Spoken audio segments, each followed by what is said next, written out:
Hello and welcome to day 2 of Santa Rosa Zine Fest 2022. My name is Tara and I am a teen services librarian for the Sonoma County Library. And my colleagues, Serena, Zaida, and I are very honored to work with Chelsea, Mare, and Melissa from Santa Rosa Zine Collective to bring you the second Santa Rosa Zine Fest.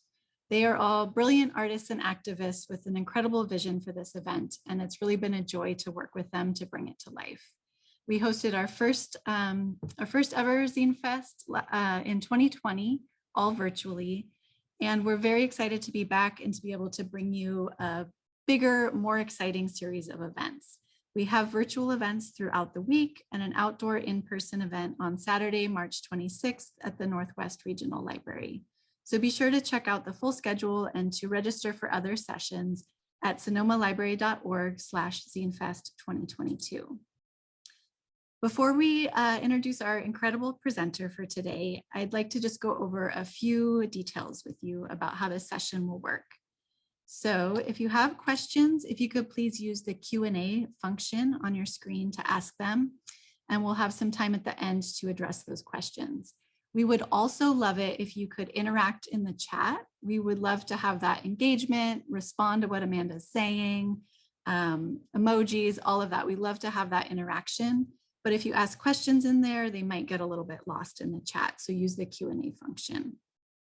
We do have Spanish interpretation available for this session, thanks to Julie Burns and Lorna Silva from the Communication Bridge.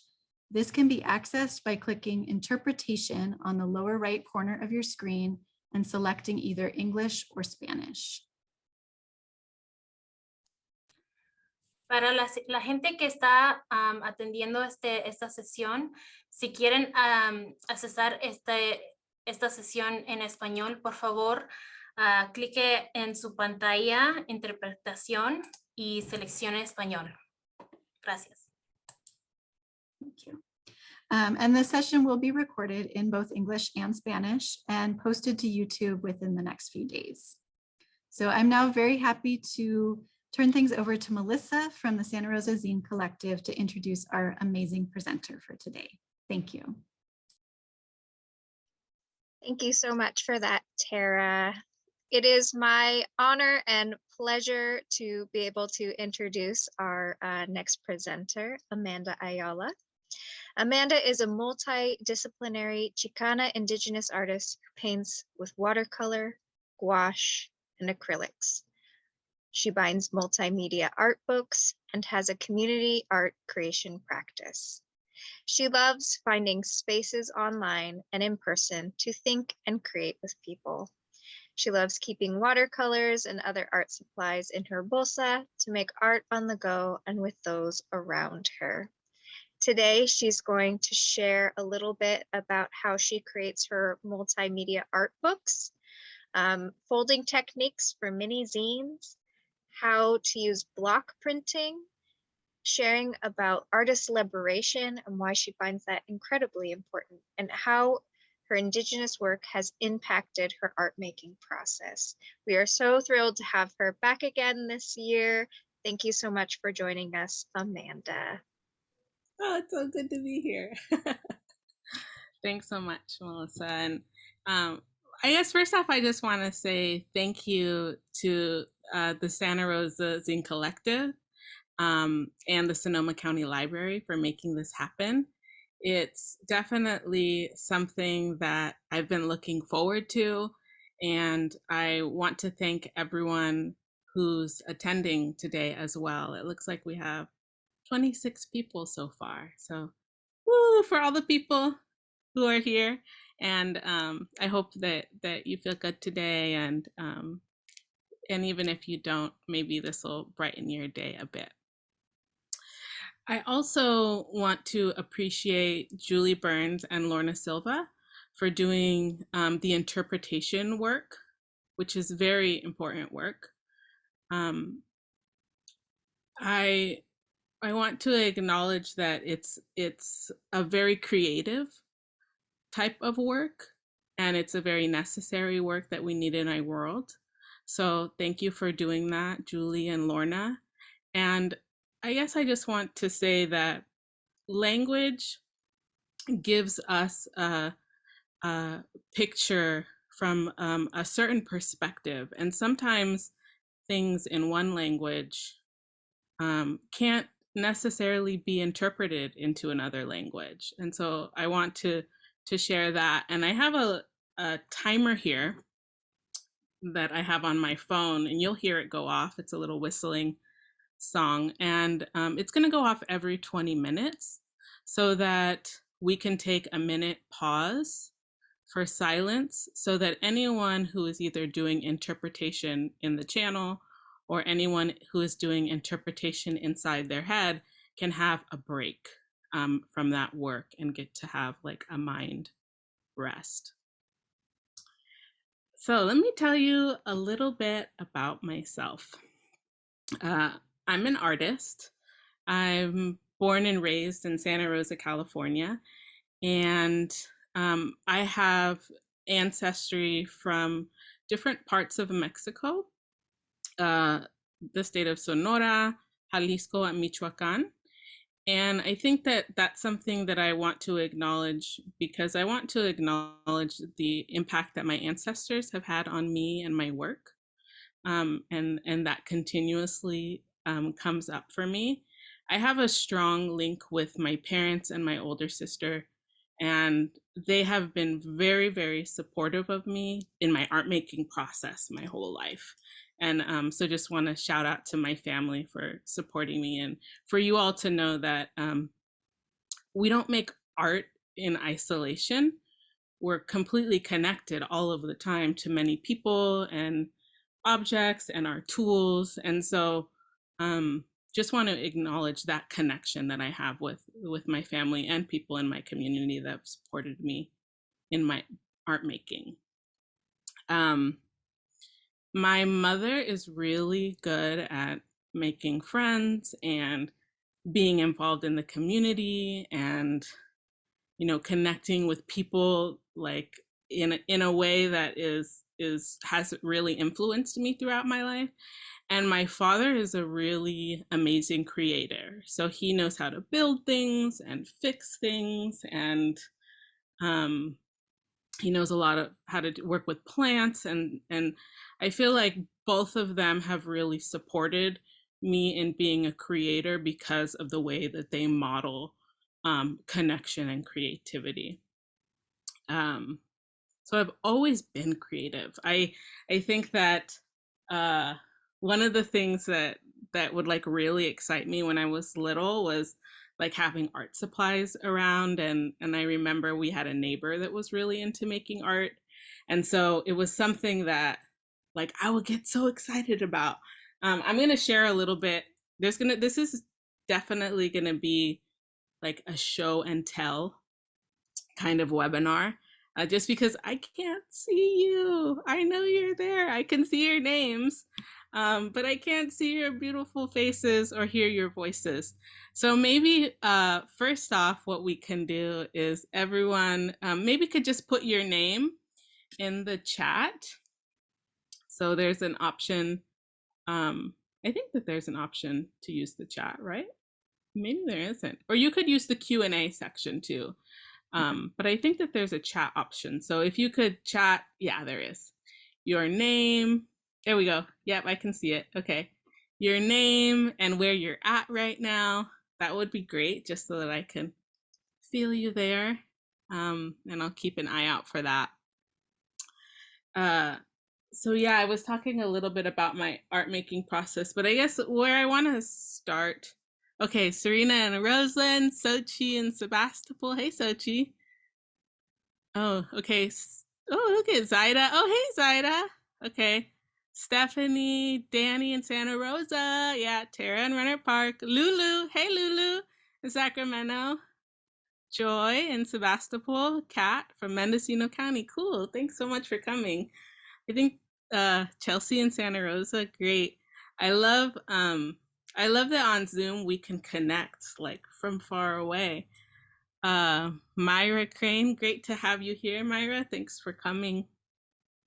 Oh, that makes me feel so good to know that you're there. So thanks for doing that, y'all. So I've always been really creative, and I think that it was in my teen years is when I started having like a big connection with journaling. And I wouldn't write as much words. I would write some words, but a lot of what I would do was like draw pictures and cut out pieces from magazines and paste them in. And so I would fill up these journals.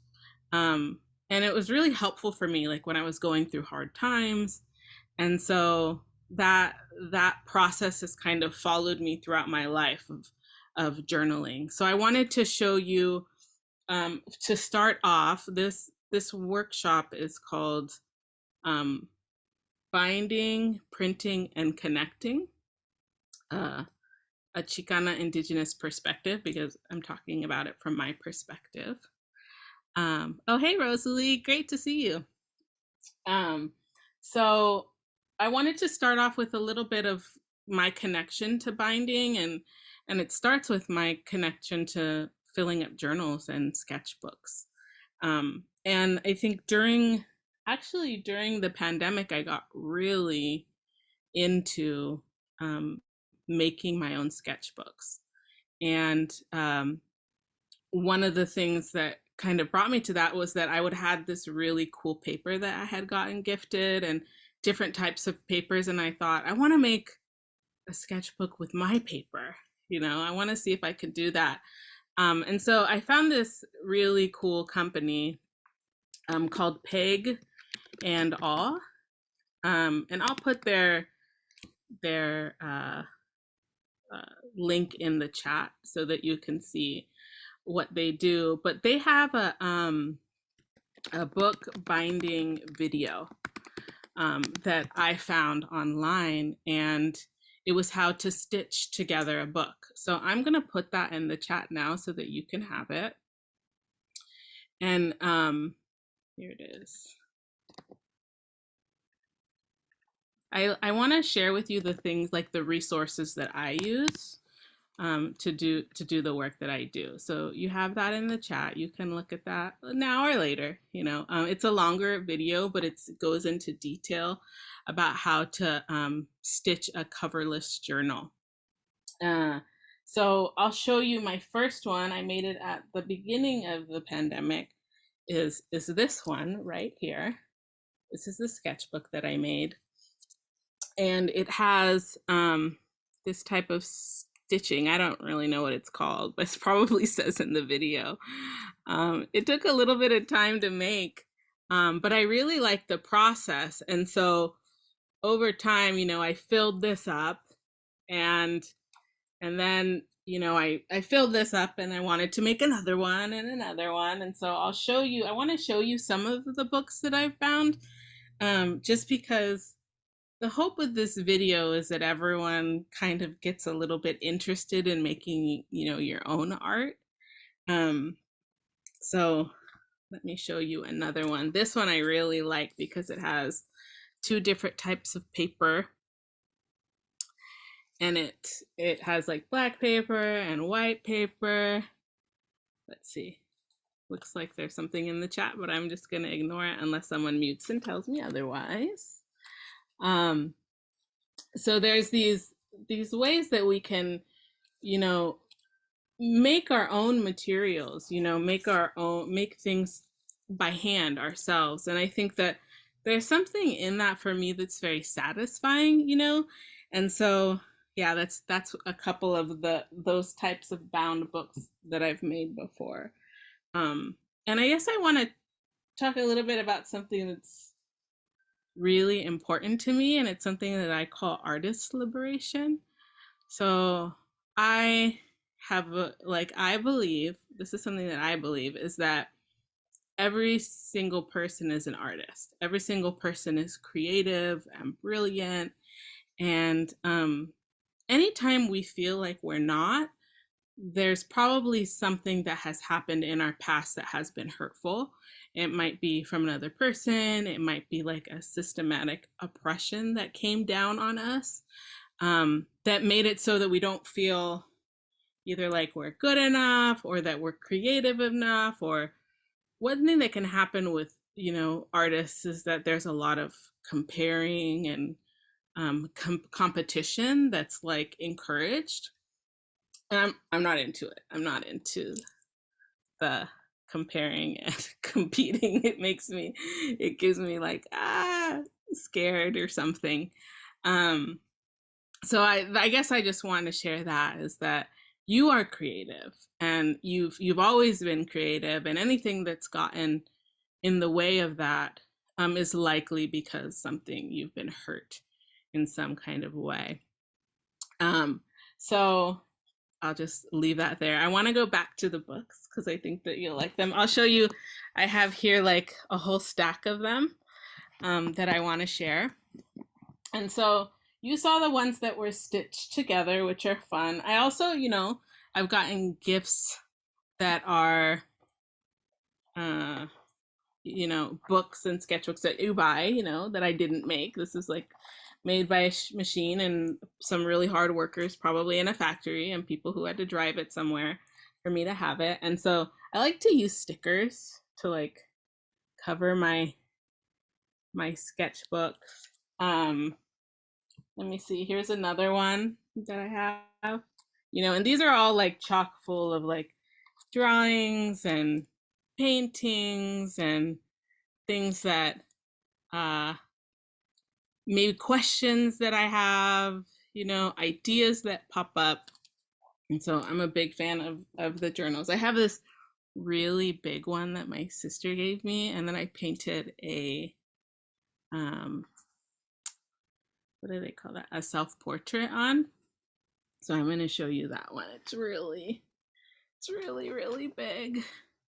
Okay, can you see it? That's me with a mask on. I'm a fan of wearing the masks. So this is me wearing my mask, and it's really big. This is a big sketchbook. But yeah, Tara's like, I like that. Thank you. I'm so glad. So yeah, I think that sketchbooks are cool because you can make them your own, and this one has some like big, this one, you have to have some table space for this. It's even hard to like, this is at the beach, of my foot. Okay, this is not the easiest thing to display. Oh, hold on. Oh, lots of drawings, and I like to do like backgrounds with different textures. I'm gonna actually put this down because it's kind of heavy too. So yeah, I just wanted to show you some of those. Lulu says heart with some artsy supplies. Thanks, Lulu. And one of the things that I talked about, and it was kind of talked about in my bio, is my like learning about my indigeneity, my indigenousness. Sorry for the interpreters, that's probably not an actual word. But what it means to be a person with indigenous heritage and what it means to explore that, because my ancestral people are not from this area. Where I live is Pomo land, Pomo territory, and so this isn't the land that my ancestors cared for. I'm here because of migration and different political factors that came down on my ancestors that made it so that they had to move to this place. And so over the years, I've like tried to learn more and more about my indigenous roots and heritage. And one of the ways that kind of sparked that for me was becoming an Aztec dancer, like getting invited to an Aztec dancing practice. I don't have like Mexica or Aztec heritage that I know, but it was like the closest thing that I could get to, especially being someone who was raised without knowing Spanish. And so there was a lot of missing links, but in learning about dancing and being around people who took a lot of time learning about their ancestral heritages, I got to learn more about my own. And one of the things that inspired me about this was how in different places in Mexico, there are books that were created. A lot of them have been stolen and taken to Europe, and so they're in these, you know, they're in these museums or libraries or something in Europe, but they originate and they were written by the native peoples of Mesoamerica. And so the codices are some of those sacred texts. And they're a different type of binding. Those books are made with a type of paper called amate paper, which looks very woody, like it looks like bark that's been kind of pounded and smashed together. It's really thick and really beautiful. But the books were bound not with just on one end like the ones that I showed you, but they were bound in an accordion style. So like if you think of the accordion, it's like, I don't know how people play the accordion, but it has this thing that goes like this, that has air in it, and then it has a little kind of piano-ish section. And I'll show you one accordion style book that I made. And we're gonna take a minute break for language liberation, and then I will show you more about this book. So I'm gonna time a minute, and then everyone who's listening can, you know, take a moment to be silent and look around and notice your surroundings, and then I'll start again.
Okay, thanks for doing that with me, y'all. It's kind of nice for me too to take a little breather. Okay, so back to the accordion style books. So this is a book that I made, and it's an accordion style book. So you can see that I bound it, you know, with string, and let me see. I want to make sure that, you know, that there's ways that you can read it that are like a regular book, right? And then you can, the cool thing about accordion style books is that they're like, you can read them this way too. You can like lay them out onto a table. Yes, I'm gonna show these close up on Saturday's event. This Saturday, the in-person Zine Fest. So you'll be able to see these. They'll be laid out on a table. But it's something that I really like. I mean, I'm a fan of trying different things. And so here's another one, like a songbook that I made about a ceremony that I had gone to for about 9 years in a row for Tezcatlipoca, Señor de Chalma in Mexico. And I went there for every year for 9 years. And then when the pandemic hit, I couldn't go. So I decided to make a songbook during that week. And so these are the songs that I sang during that week. It's kind of long. And let me see, I'll show you another one. This webinar is kind of show and tell style. So I want to show you what I do. Here's another one that I did during the pandemic. This one's about like connection and collective liberation. It's one of my big themes in my life. So this one is an accordion style book. but within like the folds, I sewed in little teeny tiny books. So you can see here, they're not, all these pages, they're not filled up. But like you can see in this one, you know, it's folds, but then inside the fold, there is, oh, someone's asking what songs. That's a good question. Okay, I'm gonna come back to that. The songs are really good. So, I mean, I'm gonna rewind because I want to answer that question. So, in Aztec dancing and in a lot of indigenous ceremonies, song is a big part of ceremony and communicating and praying. And so there's different songs for different times. There's songs for different reasons. So because of this ceremony is for an energy of Tezcatlipoca, who later on after the invasion became and there was a saint that was placed in that same area called Señor de Chalma, who is a Black Christ on a cross. And they mirror each other. In Mexico, there's lots of syncretism. Sorry for the interpreters. I don't know if there's a Spanish word for syncretism, but it's when, there probably is, when you have two cultures and they kind of go like this, they mesh together. Oh, there we go. Thank you for that, Lorna. And so in Mexico that happened a lot, but in the for this ceremony for Señor de Chalma, there's songs for that energy and for that time, and then a lot of them are prayer songs. So yeah, this is a really cool one, and this is kind of they're called alabanzas, the songs. And so this is like my alabancero, my song book for that ceremony of the songs we used to sing there. Yeah, you can check out like Aztec dancers songs or something online. I'll put on the chat like concheros are the type of lineage that my elder comes from, and so those are the songs, some of the songs that we sing, but there's other ones too. I put it in the chat for you to be able to look up if you'd like. So back to this one. This book, I think I said, it has little books sewn into it. So in each like fold, there's another book in there. And it's kind of a play on, I don't know, I'm just trying to play with things, right? And see, it's like a bunch of little books inside of a book. So that's a fun one. The way that I do it is that I take a piece of paper. I'll actually show you. So I take a piece of paper. Those are bigger pieces of paper, obviously, but you fold it, long ways, kind of like a hot dog. And then maybe I'll cut it so that you can see. So you fold it long ways, and you have these two long pieces, right? And so what I do is I take those two long pieces and then I fold them in half, put them on top of each other, fold them in half, and I fold them in half again.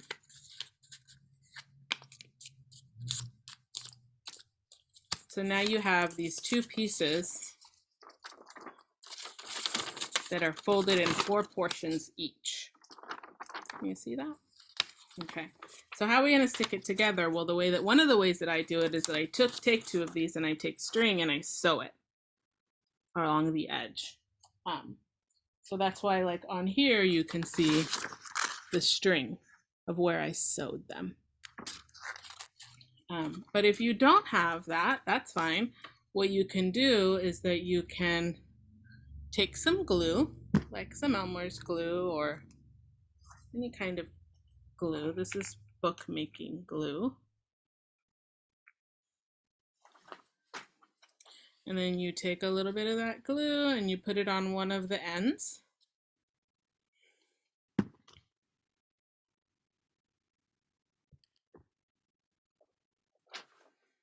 And then you take that other page and then you place two of the ends on top of each other. Right. And then you can see how I have a very long piece, twice as long. And now I can kind of go back and forth in that accordion style. And now I have an accordion style book or zine. You can make a zine this way too. You can fill it up, your own self-publication. You can kind of see the paint there, the glue there, but I think it'll make some cool texture. So this is pretty much how I make, this. Just a lot smaller. This is with string and this is with glue. Okay, good. We're getting to how to make things, which is what I like. I want you to be able to make things yourself too. So that's the accordion style little book. You can put any ideas in there. You could tell a little story. You can put pictures. It's a great gift. And so there's, let me see, there's other types of ways that you can bind your own books. Like this is one that I did where I just took pieces of paper and then I folded them in half. And then I sewed them together. Like I took a, what do they call that? Thumbtack. It's kind of like a little needle with a thing on it so you can stick things to the wall. I'm trying to think about how that would be interpreted into Spanish, but a pin. You could use a needle or something too, but it's kind of harder on your hands, and you can push it through the paper and you can just sew it. And that's another way to bind a book. So this is a book that I made. It's kind of fun. Just drew some things,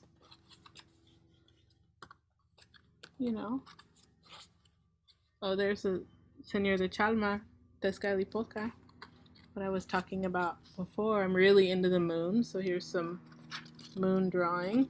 And then there's some blank pages that still need to be filled. That's another way to bind a book that I like. Especially if I go to like a presentation. Like if I was you listening to this, I probably have like one of these. Some paper that I'd fold in half, and then I would start taking my notes or making drawings, and then afterwards I sew it together. This is another one. This is an accordion style one that I made for a workshop when I learned about these really cool people in a place called Rojava, Rojava, who take really, really good care of their community, and are really thoughtful, and it's a very cool thing if you want to think about, what the world could be. I suggest learning about them. But this is a workshop I went to with them, and I kind of like I just like that feeling, like the pages going back and forth. It sounds good. And let's see. Oh, this is before I knew how to, learned how to bind the book with the link that I put in the chat earlier. But this is like my guess at how to do it. So I kind of sewed all the pages together, and then I sewed them with this piece of cardboard or the inside of a box or something, and took my notes and did some drawing and stuff. So this, you can make a book out of anything, out of an old card that someone gave you, or cereal box or tea box cut up. Yeah, tactile. They feel good in your hands. I have another one that I want to show you. I think two more. This is another one that's bound the same way from Pagan Awe, that video that I put in the chat. And put some blue lace. I haven't filled this one up yet, but I did this with this really nice thick black watercolor paper. And I like this one because it's just like, can you hear that? I don't think you can. Sounds so nice. Sounds so nice. I shouldn't whisper. You might not actually hear me, but it sounds so nice. This one has yet to be filled up, but it's just so precious. It just makes me so happy. My little book. You can hear it. Okay, cool. Thanks, Priscilla. And then now we're gonna go like way out there where this is like me trying different things, which is, this is another accordion style book that I did. And I like the idea of having books within books. And so this is kind of a play on that idea. So let's see.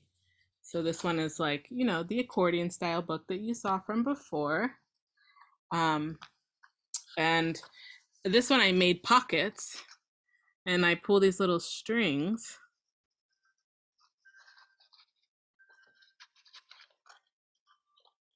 And you know, these of them need to be filled one day, but there's like little cards in each fold. There's one on each side of every single fold.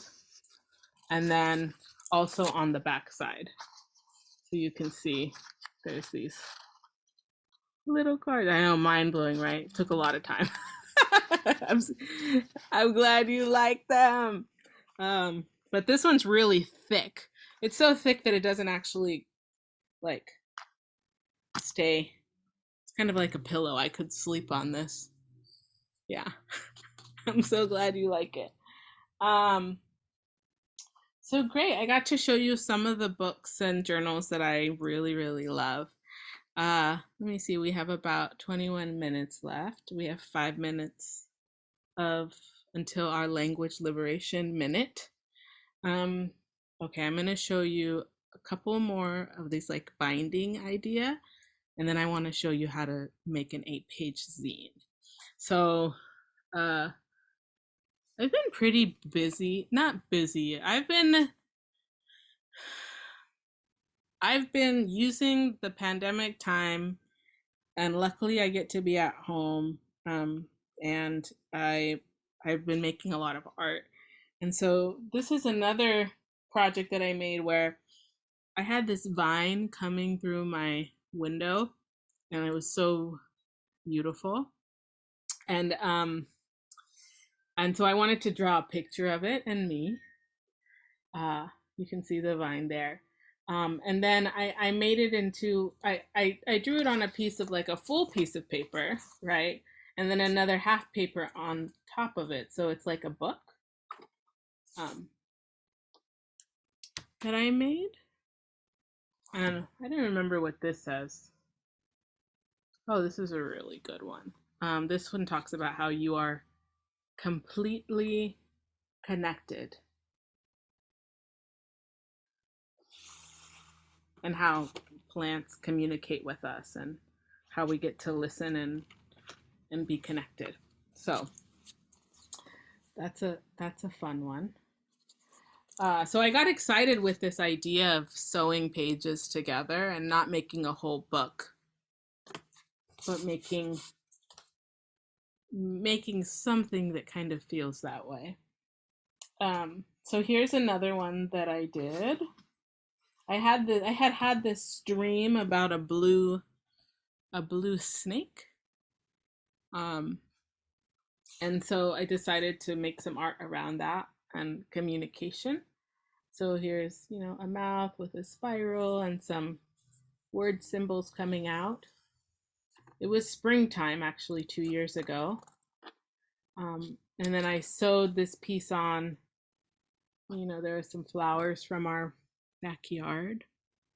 These really pretty, bright, reddish, magenta flowers. And then here's another portion here, right, with that blue snake. And then, see, this is just like a painting within a painting, within a door, within another door. So there's an eye. right there, my eye, you know, dreaming, waking. So these things kind of really bring me joy, is making things with multiple layers that you can't really tell from far away that all of that is in there. And I'll show you one more. This is another ode to my ancestors. So this is one I call an Ancestor Portal. And so this one has a little portal here. The spiral, like you're going down the portal. And then you can close it. And I do a little bit of moving around in the background here, and then they're my ancestors. There. I'll show you, it's not a magic trick. It's just having two drawings sewn on the back there of that door. So I'm glad that I got to show you those. And I guess I have a little bit of time left. So I want to talk a little bit about portal to the ancestors. Yeah, a magic trick. It is like a magic trick. So these are just some things that I've done, right? And you could do so many more things, I'm sure, and you probably have lots of ideas. But I wanted to show you a little zine that I made. This one's called an 8-page zine. And it's one piece of paper that's folded like a book. This one I made when I was in this program in school, and they asked us, you know, how do you think that the world can be transformed? And because one of my spiritual practices is making altars and caring for them, I thought I'll make an altar, a little altar zine, because it's helped me remember that I'm connected and be able to kind of reground so that I can do the work that I want to do in the world. So I'm going to show you how to make one of these now. And then after that, we're going to do a Q&A. But before all of that, we have 13, 11, 10, 9 seconds left for our 1-minute language liberation pause. So I'll put the timer on for 1 minute now, and you can take a stretch, notice what's around you, just to be silent, and especially for the people who the language that I'm speaking or the interpreter is speaking is not your first language. You get to have a little rest from the interpretation that you're having to do in your head. So we'll just take a little pause, 1 minute.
Okay, that's our minute. So next, I'm going to show you how to make an 8-page zine. You need a piece of paper, any type of paper. It doesn't have to be 8. This is a regular 8.5 by 11 inch piece of paper, but you can use anything. But you want to fold it long ways so that you can get that shape from it. Okay. And then we're going to fold it in half the other way. So now we're going to be having 4 pieces, 4 squares. And then we're going to take this top edge and fold it towards the middle in half from the middle.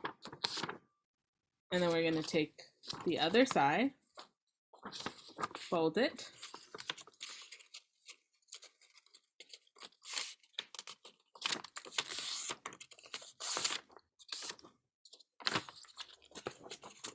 so now we have 8 rectangles, and we are going to fold it in half. I don't know. I guess people used to call this like hamburger and the long way hot dog. So this would be the hamburger way. And you need a pair of scissors, or you can rip it. And so I want to cut from the center to the folded side, not the open side, but the folded side. So I'm going to cut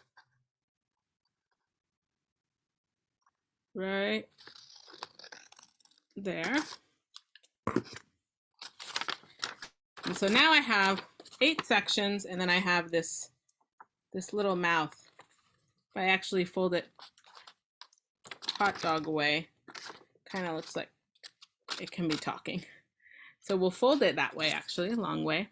And this is the trickiest part of this, which is you want to grab each end and push them toward each other so that it makes first a diamond, and then it makes, I call this a 4 directions cross. So it makes like a 4 directions cross, right? And so then we just fold it, flatten it on one of those ends, and fold it over again. And now you have an 8-page zine that you can fill with your ideas, your stories, your pictures. It's the same thing that I did. And I'm gonna put in the chat, I think that I meant to, but I don't know. Now I don't remember if I actually did. So I'm gonna do it again. I learned how to make the 8-page zine from an artist that I follow on Instagram. Her name is Celeste Contreras. And she actually worked with the library in her area to do a book building practice. And she made this really cool sheet on how to make zines. So I've put it in the chat for you to look at later and maybe print out. And we have 10 minutes left, but I wanted to talk about one last thing, which is another way that I make art.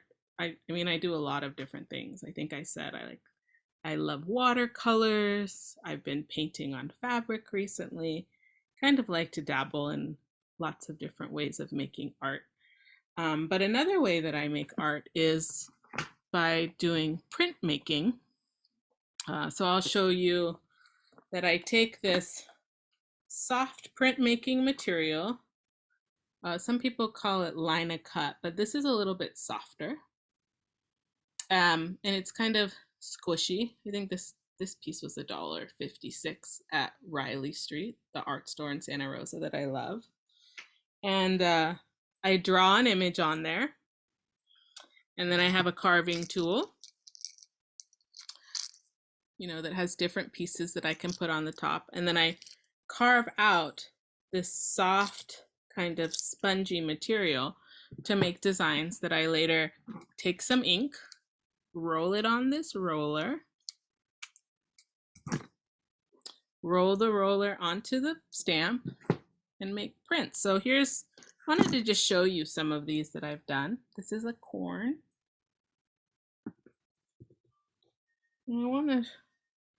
This is, let's see, a flower design that I did recently.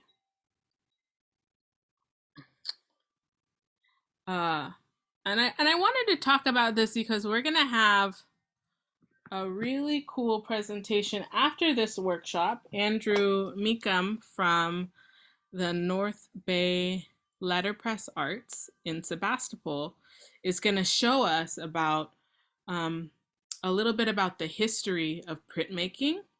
And so this is one way to do printmaking. And then there's other ways too. And so we're going to be able to take a tour of his workshop. So I hope that maybe you can go to that as well. Maybe the link will be put in the chat if possible.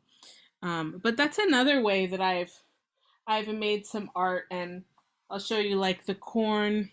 We had a corn ceremony for my nieces, and so I drew this design for them. I kind of thought, okay, what kind of design do I want? And then I made, you know, the stamps for them. This is for the corn ceremony, for coming of age ceremony for young women in the Mexica tradition. And then I stamped it. I made them sketchbooks and bags with this design.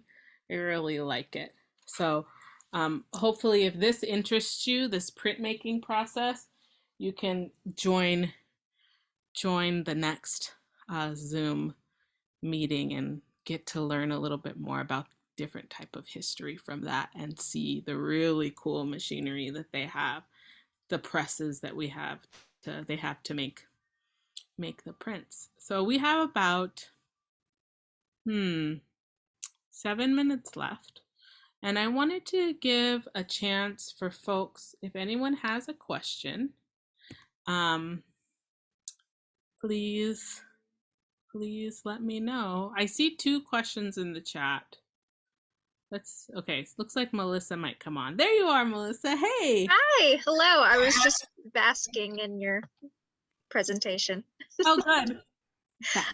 We do have a couple questions, and mostly about materials. So Jacqueline asked if you can use tape as a binding. Yep. And its addition to glue. And I think I could really see that question got answered before you did the flip ones. And I'm like, yeah, you totally could use tape for the little doors. Yeah. And the second question, Kat asked so the book that was really thick and black, asked if you used gouache on black paper, but what was that book made out of? What materials did you use? Was it this one? Yeah. This one. Oh, this one is, yeah, you can tell that it has a texture, right?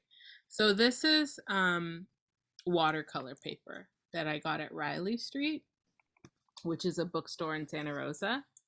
And I love watercolor and gouache, gouache is like a very opaque, not transparent form of watercolor. They made with the same materials, I think, but gouache is really thick and you can't see anything through it. Watercolor is more transparent. So my plan is to paint this with some gouache. This gouache looks really good on black paper. Mm-hmm. Lovely. I think there was a larger one too. That one. This one? Mm-hmm. Oh yeah, this one's a trick. What's that one made out of? This is made out of the same paper. It's like this, you can see the texture on it. And then I used, I think, hemp twine to sew the pieces together. And then there's watercolor paper on the inside that's the same brand, and it's the white. And actually this black watercolor paper is more on the inexpensive side. I think it's a Japanese company that makes it. I don't remember the name, but it's really cool. Excellent. All right, we have 2 more questions. Okay. What is the name of the spongy thing for printmaking? The spongy thing for printmaking. Okay, so there's different types. This one, I think that this one is called Soft Cut, SOFT-KUT, Soft Cut. And it's like the softest of all of the block printing stuff, and I like it because it's so easy to carve. But Speedball is a company that makes printing stuff, so this is like a Speedball carving tool, and I think that this is a Speedball brayer to like get the ink going. And so that company makes a type of this as well, and it's pink. It's a little bit harder.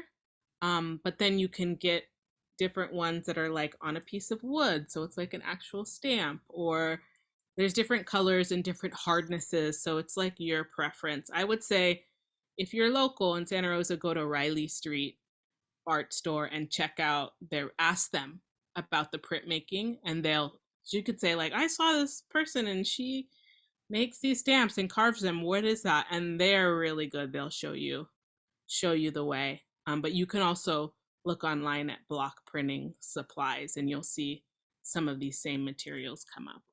Yes, Riley Street. Local art stores are great. They often give discounts for students and teachers and that sort of thing. So make sure to ask.